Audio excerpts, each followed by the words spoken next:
በስመ አብ ወወልድ ወመንፈስ ቅዱስ አሐዱ አምላክ አሜን። የተከበሩ አባታችን መጋቤ ስብሐት ቀሲስ ስብሐት ገብሩ የዚህ ታላቅ ደብር ዋና አስተዳዳሪ፣ ወንድሞች ዲያቆናት፣ በዚህ ቅዱስ ስፍራ የተሰበሰባችሁ እግዚአብሔር ሰዎች እንደምን አደራችሁ? እንደምን አደራችሁ? አሜን። እግዚአብሔር ስም በእውነት የተመሰገነ ይሁን።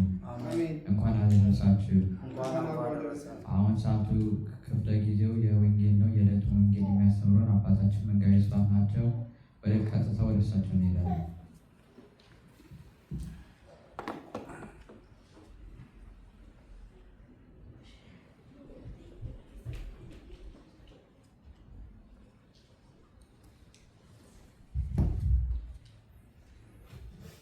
በስመ አብ ወወልድ ወመንፈስ ቅዱስ አሐዱ አምላክ ዘላለም ሥላሴ። የእግዚአብሔር ልጆች እንዴት አደራችሁ? እግዚአብሔር ይመስገን።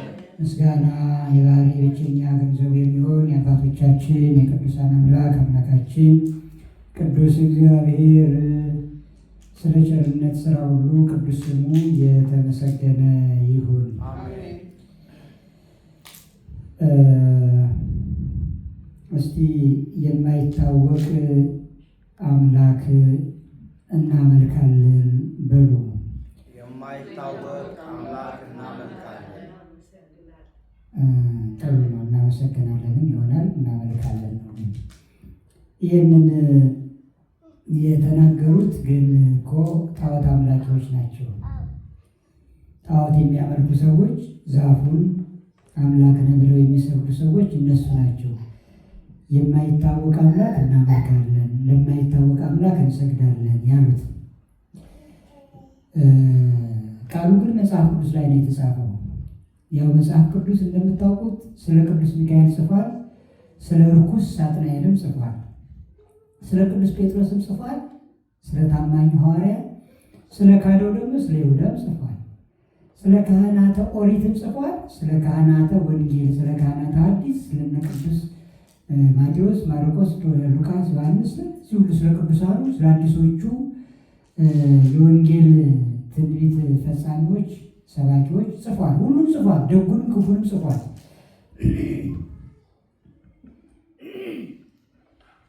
እንግዲህ ቅድም ቅዳሴያችን ላይ ሲነበብ እንደሰማችሁት የሐዋርያት ሥራ ምዕራፍ 17 ቁጥር 10 ላይ ያለ ኃይለ ቃል ነው። ቅዱስ ጳውሎስን በአገልግሎቱ ወንድሞቹ ሐዋርያት ከቦታ ወደ ቦታ ሸኙት ለወንጌል አገልግሎት። አይሁድ እንደምታውቁት የወንጌል እንቅፋት ነበሩና ከአንድ ቦታ ሐዋርያትን ወደ ሌላ ቦታ ከዋሉበት አያሳድሯቸውም፣ ካደሩበት አይውሏቸውም ነበርና ቅዱስ ጳውሎስ ደግሞ ለወንጌል ይጣደፋል። ዛሬ እኛ እንደ አቅማችን እንደምንጣደፈው ነጋ ለኪዳን፣ መሼ ለወንጌል፣ ፍልሰታ መጣች ለሱባኤ፣ አብይ ጾም መጣ ለጾም ጸሎት፣ ለጸሎት ለስግደት፣ ሰንበት መጣ ለማስቀደስ፣ በዓላት መጡ ለመቁረብ እያልን እንደ አቅማችን እንደምንጣደፈው ሐዋርያት እንዲህ ለወንጌል ይጣደፉ ነበርና አይሁድ ደግሞ በዚያው ልክ እየተከተሉ ያሳድዷቸው ነበርና ቅዱስ ጳውሎስ ከዚያ ከተሰደደበት ቦታ ቤሪያ ወደሚባለው አካባቢ ሲሄድ የዚህ አካባቢ ሰዎች የተሻለ የሚያስተውሉ ነበሩ ይላል። እንደው እግዚአብሔር ወይ ቅዱሳን የኢትዮጵያ ሰዎች ከሌሎች ክፍለ ዓለማት ነው የተሻሉ የሚያስተውሉ ነበሩ ይለን ይሆን? ወይስ እነዚያ ደግሞ ከነዚህ የከፉ ነበሩ ይለን ይሆን? እንጃ። እሱ እግዚአብሔር ይወቅ። ወዴት እየሄድን እንደሆነ እግዚአብሔር ይወቅ። አዎ ብዙ ነገር አለ በእውነተኛ ውስጥ ኢትዮጵያ ውስጥ እና ኢትዮጵያ ጳጳሳት ውስጥ፣ ኢትዮጵያ ካህናት ውስጥ፣ ኢትዮጵያ ሊቃውንት ውስጥ፣ ኢትዮጵያ ምዕመናን ውስጥ ብዙ ነገር አለ። ብዙ ደግ ነገር አለ። ብዙ ቅድስና አለ። ብዙ ጽድቅ አለ። ብዙ በጎ ነገር አለ። ብዙ በመንፈስ ቅዱስ መመራት መነዳት አለ።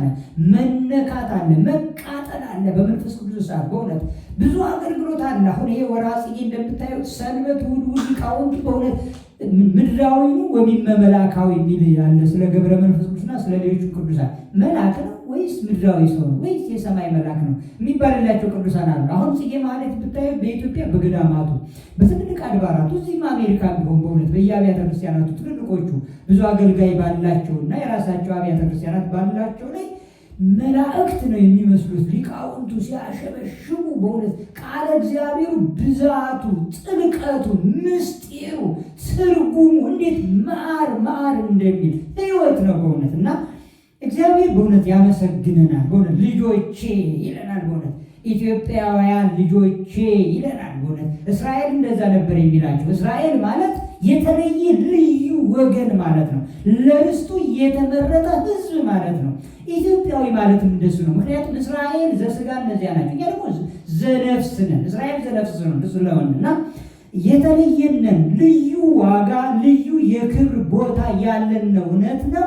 ቪአይፒ ማለት እኛ ኢትዮጵያ ነን። በእውነት የተለየ ልዩ ሰዎች ነን። ልዩ ሰዎች ነን። እኛ ውስጥ ያለ ቅድስና ልዩ ነው። እኛ ውስጥ ያለ እኛ ቅዱሳን አይደለም፣ ወራዶች ነን፣ ኃጢአተኞች ነን፣ ደካሞች ነን። እኛ ውስጥ ግን አለ ቅድስና። ቅዱሳን አሉ። አይምሰላችሁ። ማታ ላይ 11 ሰዓት 12 ሰዓት ላይ አላችሁ፣ ሁላችሁም አላችሁ።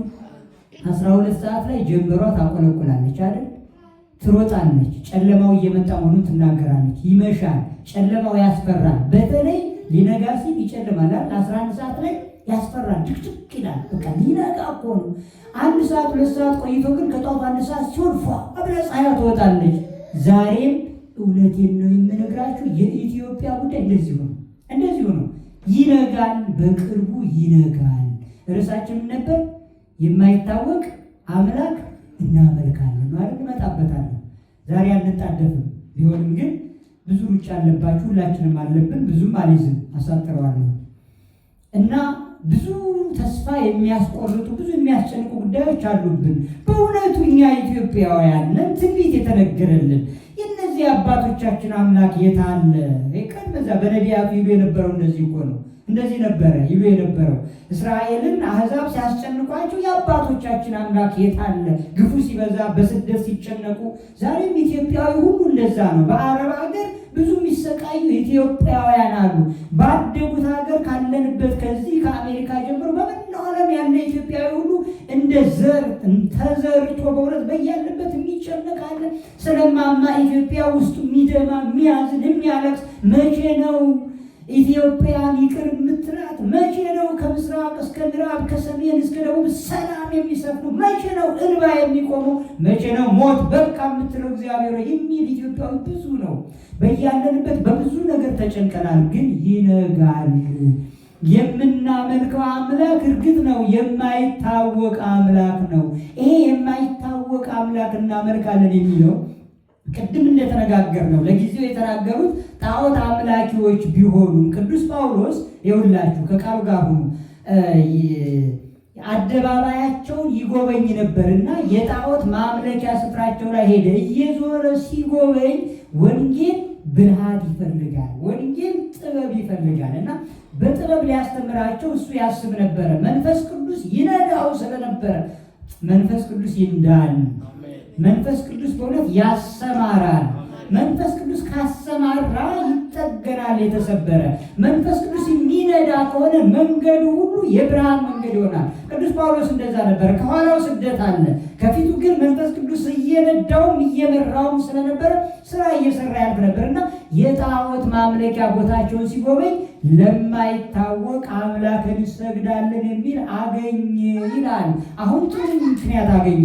ይሄንን የማይታወቀውን አምላክ እኔ እነግራችኋለሁ ብሎ እሱ ሰው በሰራው በሰው እጅ በተሰራ ነገር አያድርም ብሎ እግዚአብሔር እንዴት ያለ አምላክ እንደሆነ ዘሃሎ ወይ ሄዱ ብሎ ተነተነላቸው፣ አመሰጠረላቸው፣ ሰበከላቸው። በተለይ አንድምታው ምስጢር ምን ይላል? ስለ ኢየሱስ ክርስቶስ እዚያ ውስጥ ካሉት ቀደም ብሎ በታሪክ ተጽፎ መጥቶ ነበረ።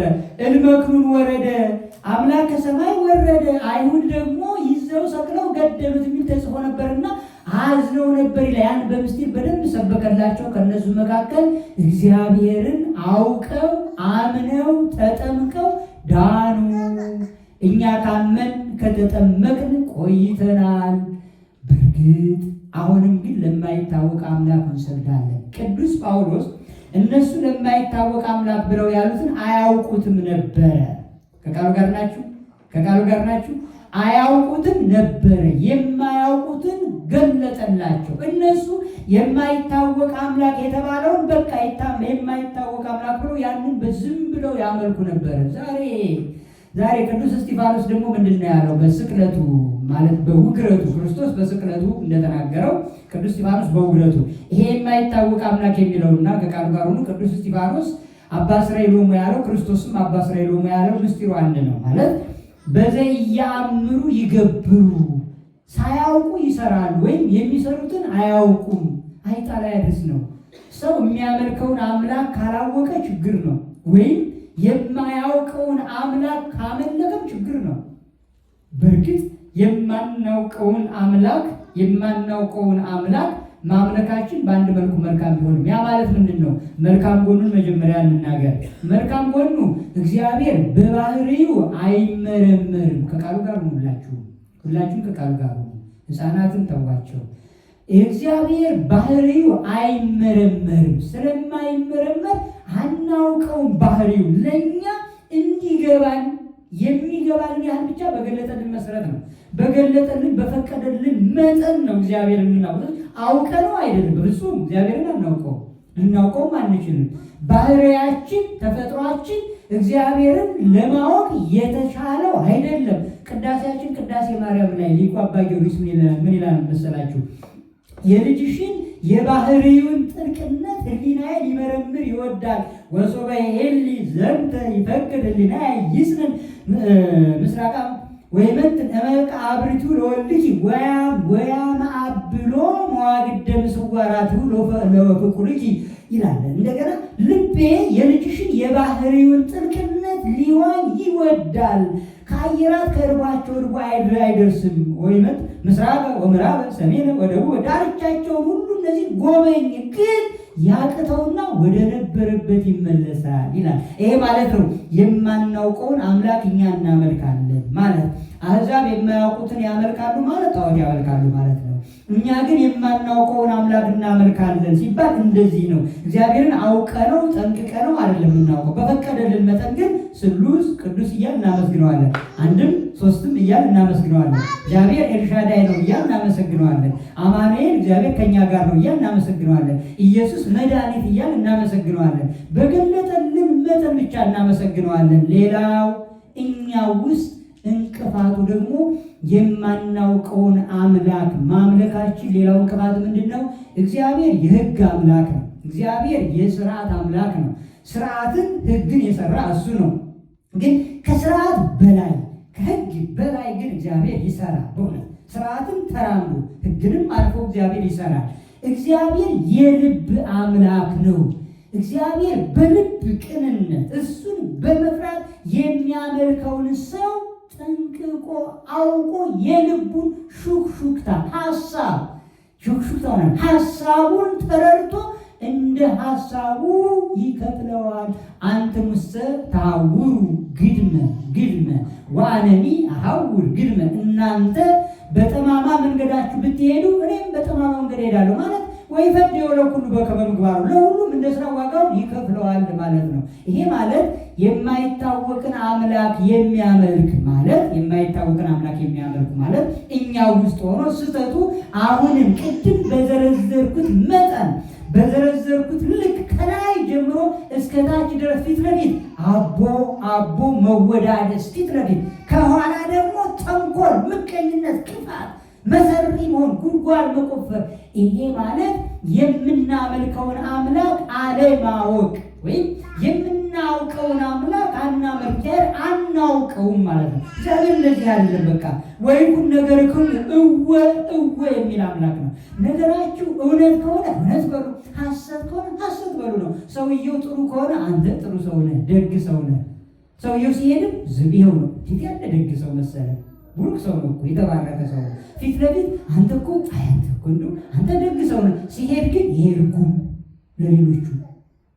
ስለዚህ የምናመልከውን አምላክ አላወቅነውም፣ አናውቀውም። በፊታችን እቡይነት፣ በውስጣችን ክፋት፣ ቅሚያ፣ ተንኮል፣ ምቀኝነት አምቀን እንዲህ የምናመልክ ከሆነ እግዚአብሔር ምልልስን አይቆጥርም፣ አይቀበልም። እግዚአብሔር መባ አይቀበልም፣ የዚህ ችግር የለበትም።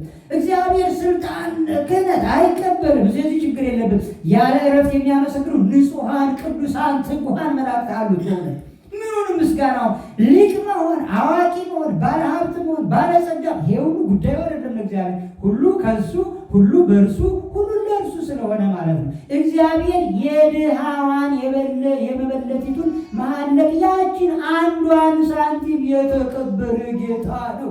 ለምን? የልቧን ንጽሕና፣ ቅድስና፣ ፍላጎቷን፣ ቅንነቷን ስላየ እቋጨዋለሁ። ስለዚህ የማይታወቅ አምላክ ብሎ ቅዱስ ጳውሎስ ኢየሱስ ክርስቶስን ገለጠላቸው። ዛሬ እኛ በስም ደረጃ ኢየሱስ ማን እንደሆነ የማናውቅ አይደለንም።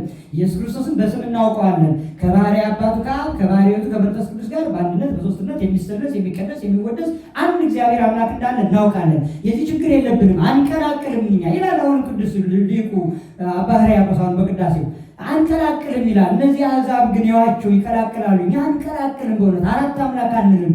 ሥላሴ ስንልም ሦስት አምላክ፣ ሌሎች እንደ አሕዛብ ሦስት አምላክ የምንል እንደሚመስላቸው እንደዛ አይደለም። እኛ የሰው ሥጋ እንበላም። እኛ የምንበላው የክርስቶስን ሥጋ ነው፣ የእግዚአብሔርን ሥጋ ነው። ሕይወታችን እንደሚመስላቸው እነሱ እንደዛ አይደለም። እኛ የምናመልከውን አምላክ እናውቀዋለን። የምናውቀውን አምላክ እናመልካለን፣ የምናመልከውን አምላክ እናውቀዋለን። ነገር ግን ከእኛ መካከል አንዳንዶቻችን የምናመልከውን አምላክ አናውቀውም፣ የምናውቀውንም አምላክ አናመልክም። ያ ማለት ቅድም የዘረዘርኩት እዚህ ጋር ሐሰት፣ እዚህ ጋር እውነት፣ እዚህ ጋር ቅዱስ፣ እዚህ ጋር እርኩስ፣ እዚህ ጋር ዘረኛ፣ ምቀኛ፣ ተንኮለኛ ምን ይቀጥላል። በቃ እዚህ ጋር ደግሞ ደግ መሳይ፣ አስመሳይ፣ በቃ እንደዚህ ይሆናል ማለት። ስለዚህ ቀኝና ግራ፣ ግራና ቀኝ ተምታቶብን እንላለን። እግዚአብሔር በቸርነቱ ቀኙንም ቀኝ ግራውንም ግራ ብለን እውነቱን እውነት ሐሰቱን ሐሰት ብለን የምናውቀውን አምላክ እንድናመልክ የምናመልከውን አምላክ እንድናውቅ እግዚአብሔር ይርዳን። እግዚአብሔር ይርዳን። የማያውቁትን አምላክ የሚያመልኩትን በጣዖት የተያዙትን በልዩ የሰይጣን ስርዓት የታሰሩትን ሁሉ ቸሩ መድኃኔዓለም በቸርነቱ ይፍታቸው። ከዚህ በኋላ ወደ ዝማሬያችን ነው የምናልፈው። ሁላችሁም ለዝማሬ ከፍ ከፍ በሉ። ወስብሐት ለእግዚአብሔር ወለወላዲቱ ድንግል ወለመስቀሉ ክቡር። ይቆየን።